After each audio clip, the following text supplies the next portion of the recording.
Thanks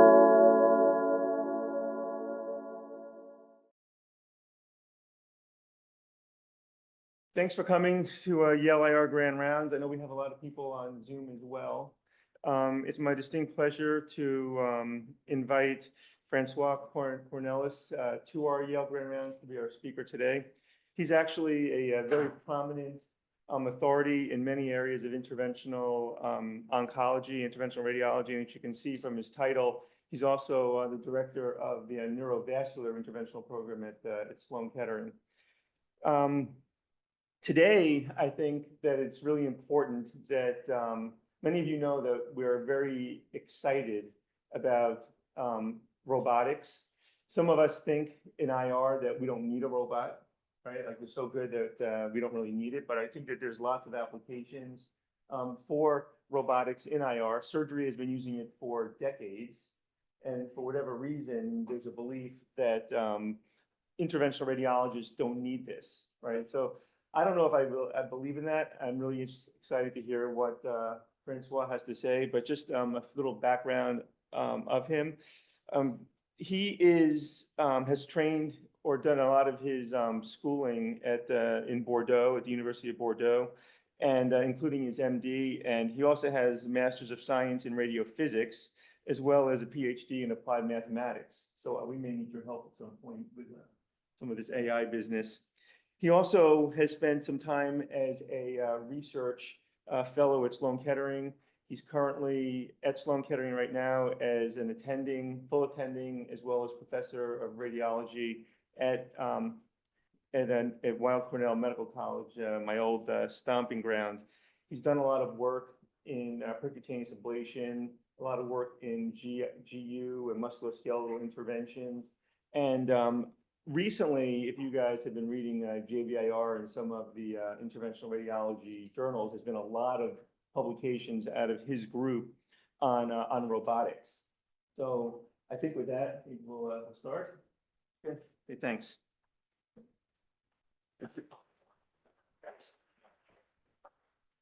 Thank you very much for your invitation. As a French, as you can hear, I'm really excited to give a lecture at Yale. It's worldwide famous, and it's an honor. Thank you so much. So today we are going to discuss about robotics. There is a lot of things to say. I hope I'm going to stick on the plan of 45 minutes. But let's start. Some of my disclosures are here. I'm going to start with some statements, and I will explain you this later, or you may find your answer too. So some statement first. Robotics in IR is more than a robot. You will see why. A device should meet IR workflow to make it work. And ergonomics, economics, and education as a key of success. And that's probably one of the limits of robotics right now. So what is robotics in IR?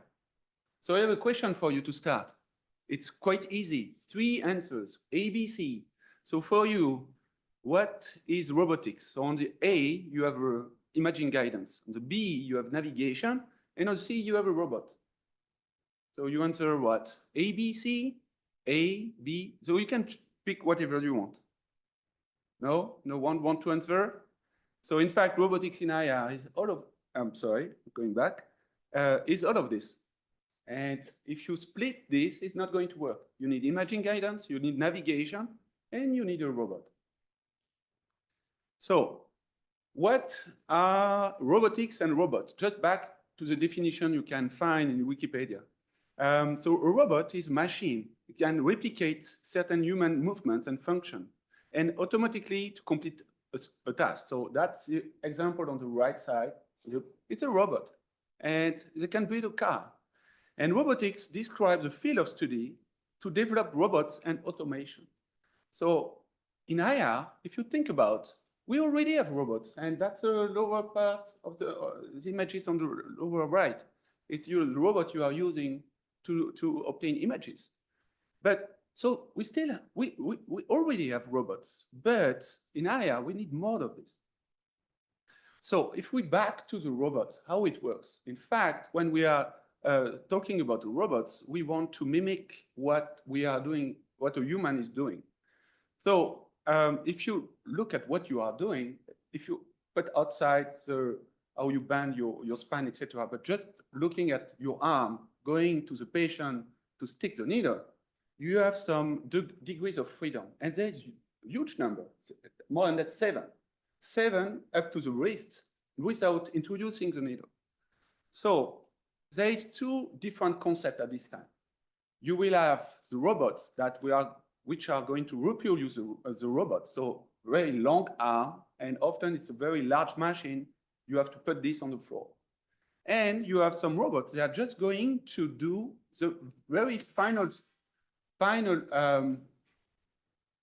part of what we are doing in IR. So you have to place the robot on the patient, and the small tiny insertion of the needle will be performed by you. So totally 2 different concepts. And so based just on this, you have various robots. So on the left side, you have 3 examples of robots put on the floor. So it's a very large machine that they have a very fancy robotic arm, and they are going to bring what you need onto the skin of the patient.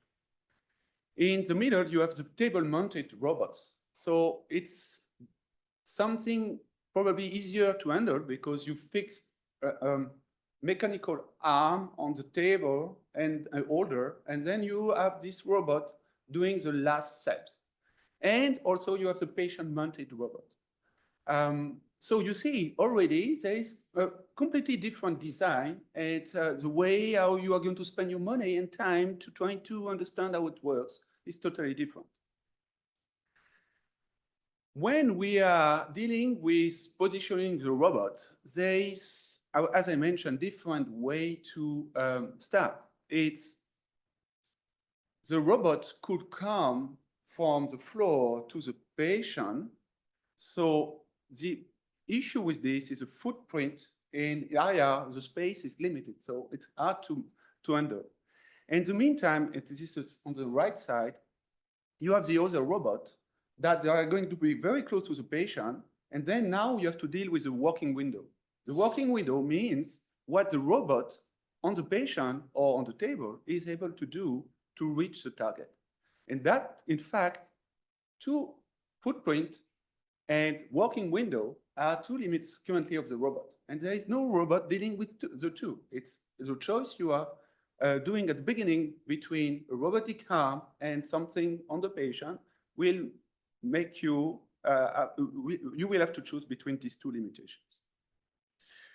The second thing a robot needs to do is to do the navigation and the planification. So the planification and the navigation. So when you are dealing with a patient, you are planning this in your head. But now we have software. So it's quite easy with a robot, and as with any other navigation system, you are planning from the skin to the target, and the robot is going to drive you there. But there is different way to handle this. You can basically start from the CT or cone beam CT or an angio CT, as David will discuss about this.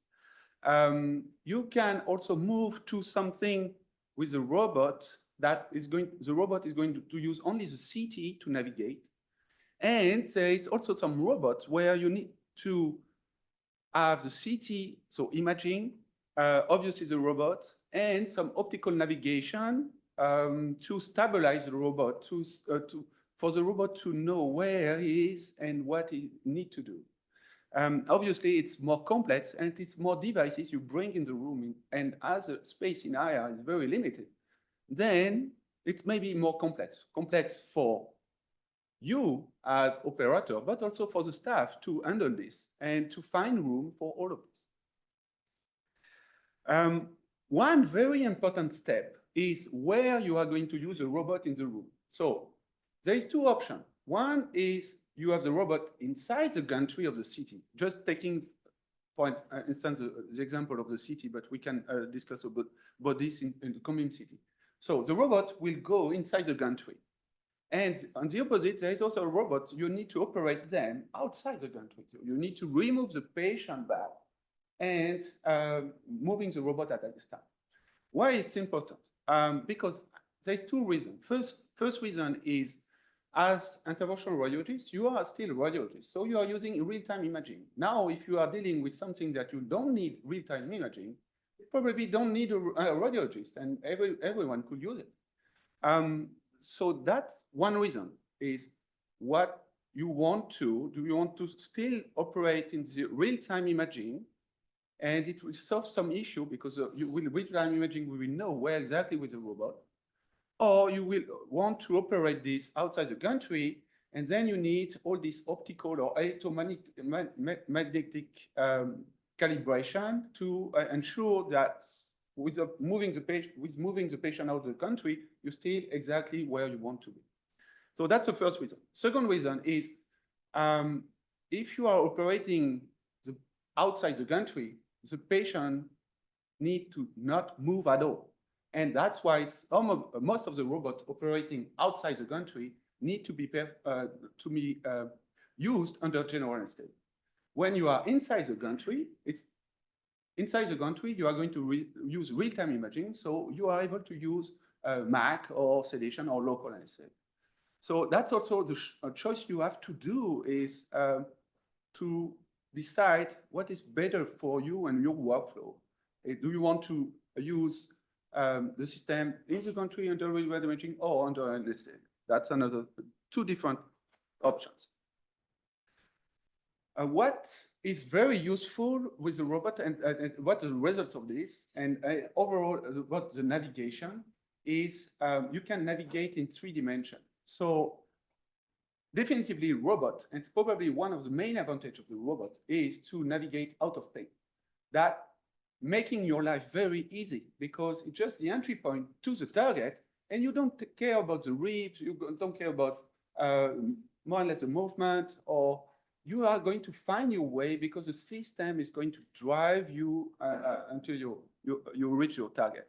And so there is already some reports on this in liver with CTNAV, so imactive system, but we recently showed this with a robot in the lung that there is almost no differences between human and robot, but the main difference were when we were going out of plan, and the robot, as any other navigation system, is allowing you to navigate out of plan. It is changing everything.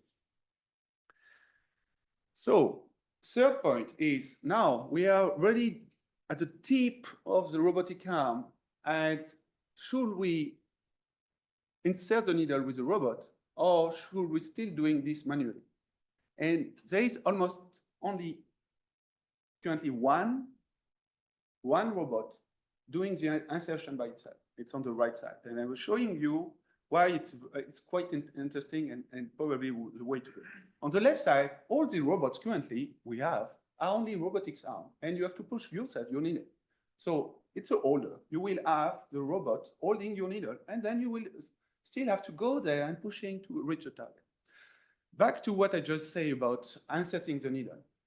Inserting the needle is, okay, it's fine, you can push, but the robot could do it. But when the robot is dealing with the needle, it could drive and steer the needle. And I have a video right here. I'm going to show you how when you insert, the robot is inserting the needle, and by moving the needle, it can navigate in the tissue. And that's something we observe in patients. So it starts in insert, and you see, when you are moving, the robot is moving, and in the meantime, inserting the needle, you can drive your needle to reach the target. So I think it's probably a very interesting development, and we could further evaluate this. One question would be, okay, fine, you insert the needle, but now what about multiple needles management? So obviously, when you have a robotic arm on the floor, you can manage several needles because the robot is going to, and the system can integrate this, could position the needle, then you push it, you place this in wherever you want, and then the system is going to adjust its location, and then you place the second needle, etc. So it is probably very, very helpful. So I call this a second shot management. There is an option, and one robot is offering this, is a synchronization. Based on the first needle, it's going to adjust the other location depending on the technique you are using, like for instance, IRE. And I think it's very interesting, and I call this synchronized management. And obviously, if you are mounting the robot on the patient, you have to move the robot. And that's what I call iterative. And that's the limit of having a robot on the patient. So just based on this needle management. But there is some room for development. And one now is to integrate the ablation confirmation. And currently some robots are currently uploading some software you can use for this. It's very promising. And there is also a role for artificial intelligence. And two recent papers in GVIR were published on this. They are running segmentation, and it was on the lung mainly, because on the lung it's quite easy. You have a lot of contrast. So you are doing the segmentation, and based on the score, the system is going to offer you different options where it's going to be more easier to introduce a needle. And these systems are going to be integrated in the robot. And the robot, with a robotic arm, could go straight to that point, and you will just have to push on the right direction. So that means you will have more than just navigation. You will have like a planification. And that combination is very promising. But just one step is currently the robots are nothing without imaging, navigation tools, and IR. Because one part of the robot, most of them are just orders. The robot is bringing you at the entry point, and then you have to push the needle. And otherwise, there is one, you can advance the needle, but it's under your supervision. So it's like a horse. You are sitting on a horse, and it's going to drive you wherever you want, but not the system wants. So robots currently are order or driver. And there is other option. You can pick some navigation system, super efficient with using optical navigation or electromagnetic navigation. And both of them are super effective. The upper right is quite expensive, but the lower right is quite cheap. So that's another question you may have. It's, should I use a robot or should I just take on the navigation? I think we should consider robotics, but it may take time to integrate. So my point is just say, robotics is more just a robot. It's a combination of factors: IR, imaging, navigation, obviously the robot, and devices. And this lacks the end. It's only fingers, but now if you are doing a fist, it's way more powerful. So I truly believe that right now the perfect robot doesn't exist, and we still need to work on it. And just to make it simple, I just make these tables and summarizing the different options we have, and also some navigation system in the lower part. Yellow is the advantages. I didn't incorporate the position because it's a technical decision. And I build a score, and you see the score it's on 5. It's just based on the calibration, so the versatility where you want to use a robot, gantry, so I explain why, driving the needle, multi-needles, or advancing tools. And you see it's quite low. It's not very exciting. It's only 2 to 4, or sometimes 1. It's totally subjective. I only decided myself, so I would be happy to discuss this with you. But okay, it's not great. And the issue of this is the comparator. And what is the comparator? Is the IR, and the IR can do everything. And they are very high score. I just wondering if we can consider IR as an advancing tool. I don't know. It's still open question for later. So we have a very nice comparator, and it's going to be tricky to demonstrate the added value of robotics, but there is still some room to do. So why robotics in IR? So that's a very good question. I was born in 1977, and at the same time as 2 guys. So I truly think robotics is the way to go, because we have robotics everywhere, and so why not in medicine? There is, it's open a list of questions. Obviously, you can add some. Why you are interested in technology? Could be dose reduction. We will see yes, it's very helpful. Accuracy, standardization of procedure across physicians or across the same physician during the day, and because we have to. The reason is if we don't have interest in robotics, maybe other physicians will have. So that's why we probably need to have an interest in this. So if we think about, can we design the perfect robot in IR? We discussed the technical consolidation. There is all of this. Economics, we don't have a CPT code, so we still need to work on that. We should find a robot cheap to operate and allowing us to do more. Ergonomics, it has to fit in a room, and currently it's not really well designed for this. And we want to reduce those for the patient and for the operator. And the goal is what? To do all the procedure, including biopsy, drainage, or just very highly reimbursed procedure and technically challenging, such as the ablation, all the patient or only a subset of patient.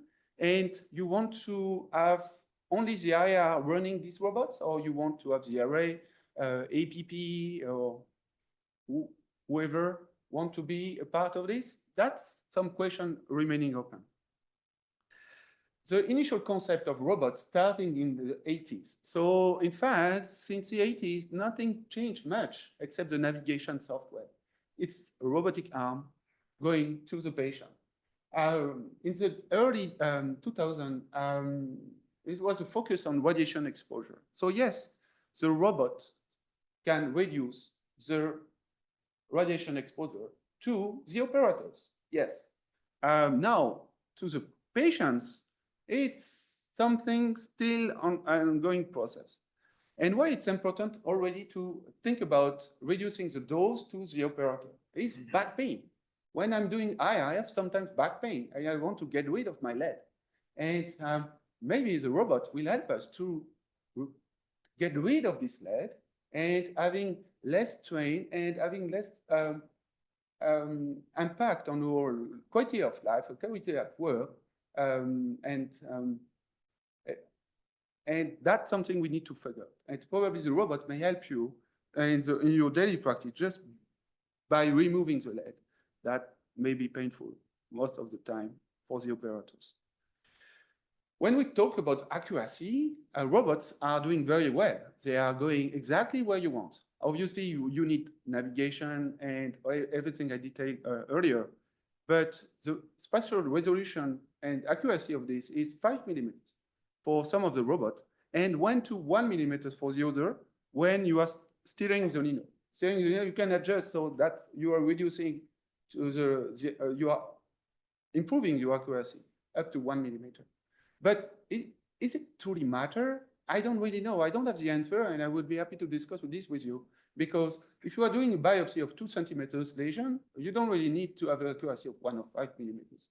And when you are doing ablation with all the software we have, we may adjust. If you are using one needle, it may be an issue, but if you are using multiple needles, you are going to adjust. It is exactly what we are doing when we are doing ablation. We are placing several needles to adjust the ablation zone to the mass, and it's taking into account this margin zone of 5 to 10 millimeters, and just to be accurate and efficient. And so having 1 or 5 millimeters, does it change a lot? I don't know. And it's robots are really good for this, but I don't know if it's truly an added value. It's just demonstrating that we can do something. So Pecutaneous robots, I'm going to show you some examples. Obviously, I can skip them. We did some review on liver, and more or less, they are the review and all the papers published so far show the same thing. Robots decreasing the dose, improving the time you are spending to do the procedure, etc., etc. I think there is a lot of bias. I think we don't have, it's only experience, case. We need more. We need to conduct a clinical research on evaluating the robot. And I think it's a good start. It's promising, but we should probably do more than this. And why? Back to the paper I published on the lung and the biopsy of the lung. We also conduct a review showing exactly the same thing. Robots are helping to reduce time, to reduce dose. But when we conduct the study, we didn't demonstrate anything. It was exactly the same as human. When you are fully experienced IR, you will stick the needle the same way as a robot, and you will have the same results. The main difference is you are navigating with a robot out of plane. And that's the only thing we demonstrate in that paper. Otherwise, the dose, the time, etc., was exactly the same. Where exactly the same. And back to the one of the first statement is the robots. This is life. It's maybe super impacting your procedure, and I truly believe if you want to have a better development of the robotics, it has to meet your workflow. We cannot say, okay, look, I have this robot, it has to work that way. No, we have to use a robot in our workflow or adjust a little bit, otherwise it's going to fail. And so that's my workflow. I was using the exact robots until September, last September. And this is the workflow. You can see it was to prep the robot, place this on the patient, doing a CAT scan, navigate from the entry point to the target, steer if we have to, and we will at that time we were redoing CAT scan as many as we have some checkpoints, and we were performing the biopsy. So in the workflow, the main difference compared to what you are currently doing is the robot were doing. You need a robot. You need a CAT scan first before placing the robot, and we were able to remove this one. And that's exactly the workflow you have when you are doing a biopsy. Is you are placing your needle, then you are doing the navigation with the CT, then you are repeating the CT whenever you are moving your needle, and then you are performing the biopsy. So in fact, what I was doing, it was exactly my workflow. And that's why I think the device should meet the area of workflow and not the opposite. So I'm going to show you very quickly some examples. So this lady had this mass on the dome of the liver, maybe challenging for a biopsy, right? So this is a navigation system. And you can see on the right side is we are navigating out of plane. And now navigating out of plane, it's making your life very easy. Just the skin and going to the lesion through the liver. And so the green line is the checkpoint, the path, and in the middle you have a checkpoint. So we were doing this, advancing the needle, so the robot advanced, then reach a checkpoint, then we were advancing the needle, going to the next checkpoint, and sometimes we have to steer, and then we will moving the final target, and then the robot adjusts by moving the robot in the meantime advancing the needle to get the tissue. And you can see on the CAT scan it's slightly moving. The reason patient was moving and also the robot is moving. Another location, it would be challenging this one, right? If you want to do it, and it just axial plan on the CAT scan. So this patient, I remember the surgeon want to do an open surgery for him. So I told him, no way, I'm going to use my robot. And the same story is, look, now if you're navigating out of plan, then you can reach quite easily this mass as any other biopsies. So you see the greens, there is some checkpoints. I remove all the checkpoints. I keep only one for safety. So, and then we advance the robot, you reach checkpoints, and then we reach a mass. It took me almost 2 minutes. So robots is very good for this navigation in 3 dimensions. Another example, so on the upper right, you see the first biopsy. At MSK, we are redoing biopsy for protocol. And the biopsy was in the pelvis and performed through the bone. It's quite invasive, right? And so with the robot, same story. We navigate out of plan, and we were able to reach the target without having to redo the bone. We demonstrate this. We can do percutaneous biopsy with robots. It's only descriptive, but you can do everything with a robot. You just need to have the adequate tools. So in that paper, we just exchange a needle for a bone biopsy using a K-wire. That's the only idea we, in fact, of this paper, and showing that the robot, even if it's designed at the beginning for something, you can use it for everything. This example showing you the accuracy. So same story, the patient had the first biopsy in the acetabulum, and we were asked to redo the biopsy. And in fact, you see with the robot, it was so accurate, we get the entry point of the previous biopsy and we get it like right away. So obviously you can do it by yourself, but you will navigate a little bit to try to find this access. And with a robot, it's rigid, so it goes straight to the point, and it was a very short procedure. It's 70 minutes door to door for the patient, so very short for a bone biopsy. You can do crazy things. I was doing very basic things with the robot. So I don't know if it's the way to go, but you can do epidural injection, as I show on the left side, or you can do steroid injection, as shown on the right side. And then you guys are going to ask me, okay, but it's going to cost money, and why you don't need this? Yes, you don't need this, but if you don't use a robot for everything, you don't explore the robot for everything, then how you will know how useful is the robot or not? So that's why we explore this. And so one option would be to have this done by an array, an APP, under the supervision of IA, would be in a room conducting different procedure on the screen with a remote control. And this is an ablation, same story. And why the remote control, what was very interesting is this. We had, in fact, a software and a monitor on the control room. And so the patient was under a CAT scan, and we were able to move the needle just pressing the red button. Not the red, I'm sorry, the black button, or the red button stop everything. So we were pressing this, and it was advancing exactly the same way as you will do close to the patient. And the main advantage was this one. That's me doing this, doing the procedure. I was not wearing my lead at all when I was doing my biopsy or ablation. And it changed my life. And now the system shut down. I have to go back to my lead, and I'm not really happy with it. And I think in terms of ergonomics, robot is making your life way more easier. I have some slides about endovascular robotics. We are starting to use a robot I'm going to show you, but I don't have a lot of experience on this. I try on the pig, and I think it's very promising, but there is a room for development and obviously some skills and research to conduct.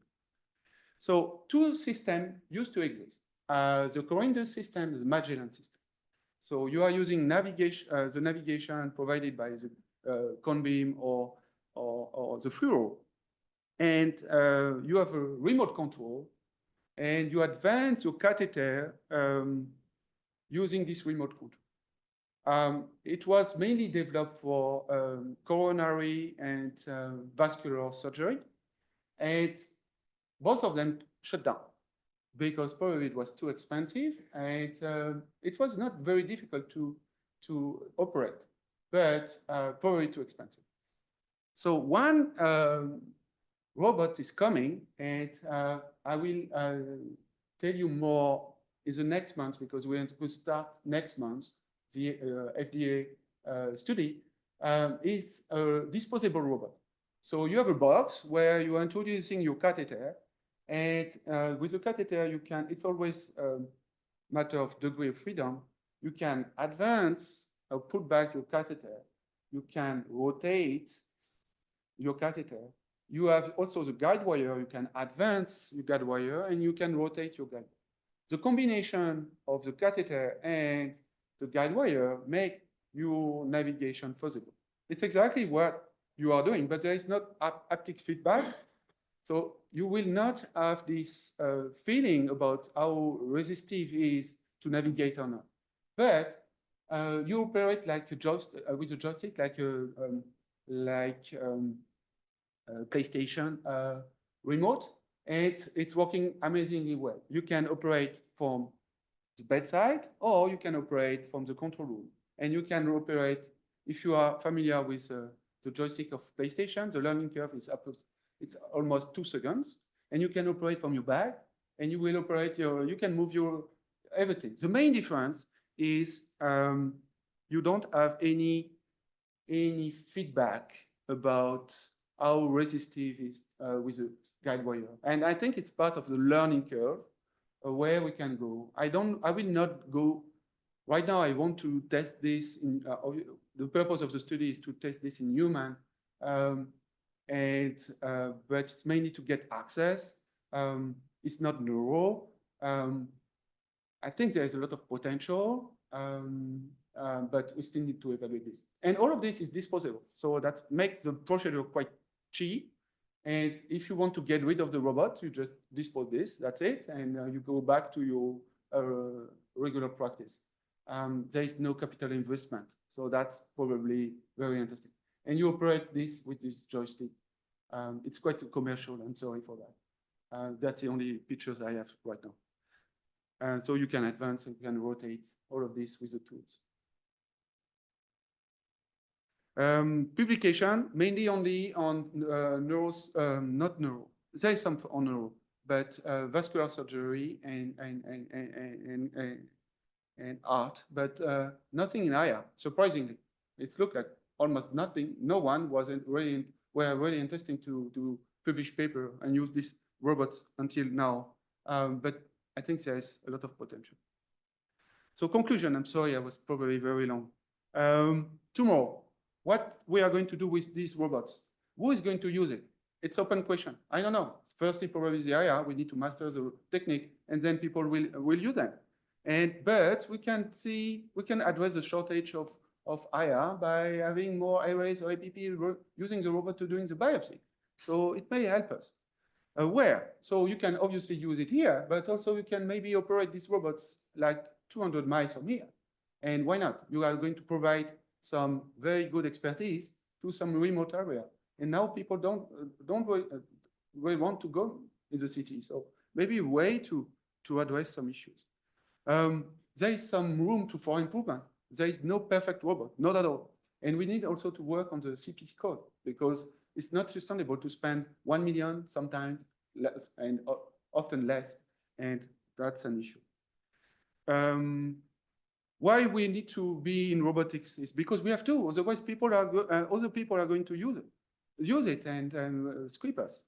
Education, there is still a room for learning curve. It's very short for us, but we also need to explain to others that robotics, there is a potential, and we need to be involved.